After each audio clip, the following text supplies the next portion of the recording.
The thick jungle of Central America was once home for a remarkable people called Maya. Archaeologists believe they flourished in this region for 15 centuries. Then, quite suddenly, the Mayans vanished.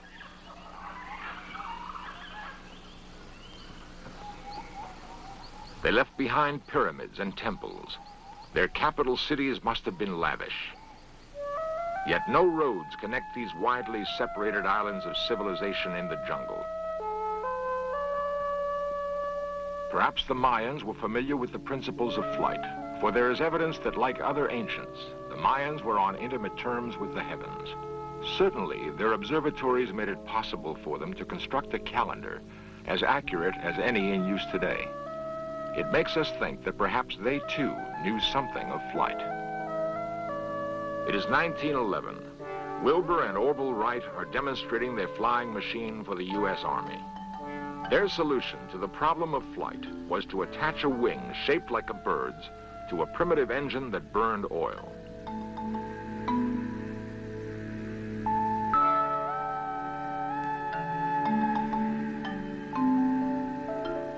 It was a solution appropriate to the dawning industrial age. But was it the only solution?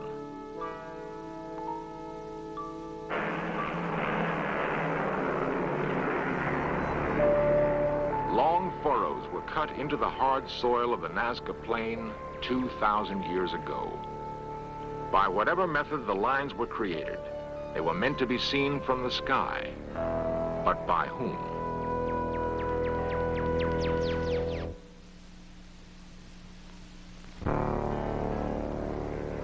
The Nazca Plain on the western shoulder of the Andes in the country we call Peru.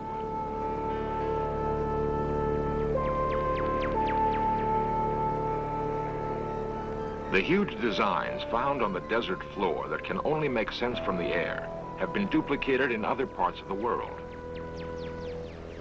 The Mojave Desert near Barstow, California. Here, an ancient man stares upward. From the ground, it is impossible to tell exactly what shape the figure has taken. How then did a primitive Indian tribe make the drawing? I got the cutter. Yeah, but that's not good. One possibility, one explanation for the method used, might have been the existence of ancient aviators. Okay, lift up, lift all the way up. A unique experiment was mounted to prove the point. Could men working on the ground be directed by someone hovering overhead? The site selected for the experiment was the Mojave Desert.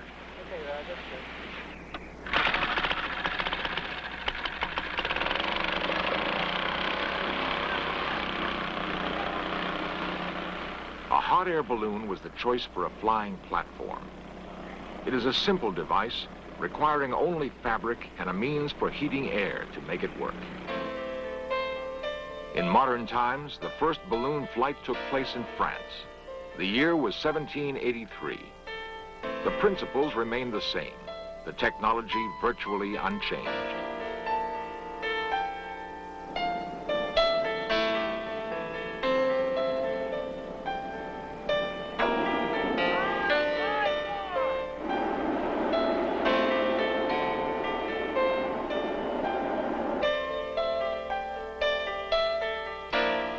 Then as now, there is a purity to balloon flight, an exhilaration undampened by the drone of engines or the blur of supersonic travel.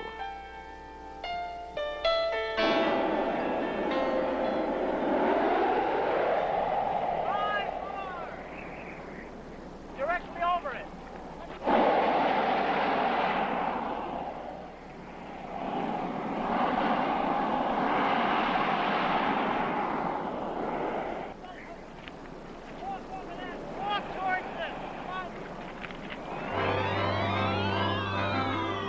Suddenly, from on high, it is possible to understand how a land drawing could have been directed from the air thousands of years ago.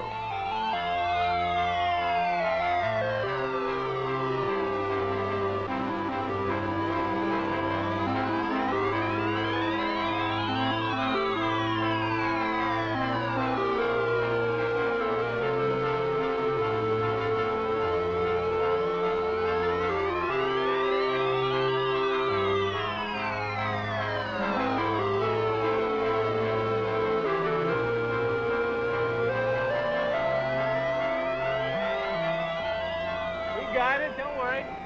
There is nothing in the Barstow experiment that could not have been done by earlier inhabitants of the desert. Bring him back over this way. Let's walk him back. Did American Indians launch balloons? Or are there other explanations?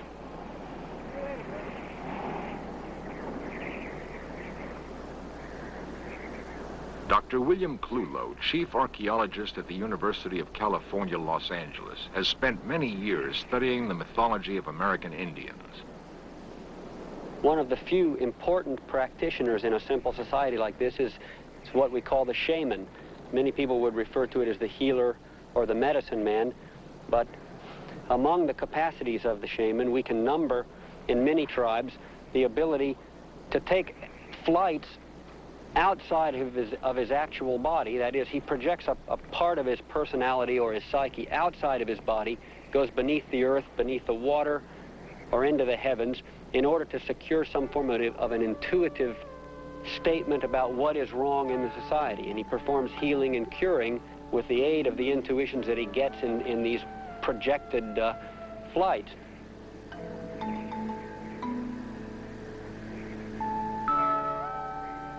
Perhaps the symbolism of myth refers to flights that really occurred. Indian shamans may have been intermediaries who traveled between a primitive culture on Earth and a more highly advanced one in the sky. Time and again, in out-of-the-way places where primitive men made their home, there are faint suggestions left of the relationship between man and flight. On a plateau in Peru named for a dead bull, there are drawings more than 10,000 years old.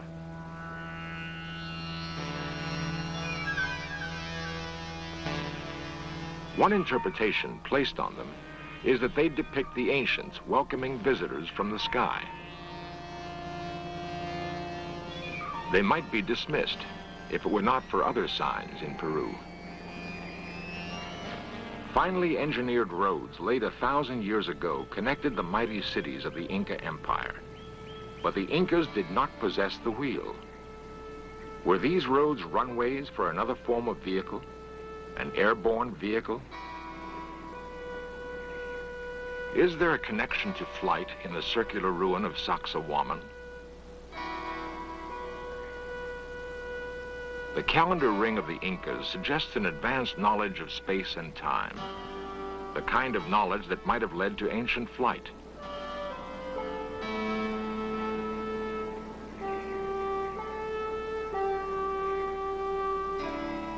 But far and away, the most convincing evidence is found elsewhere.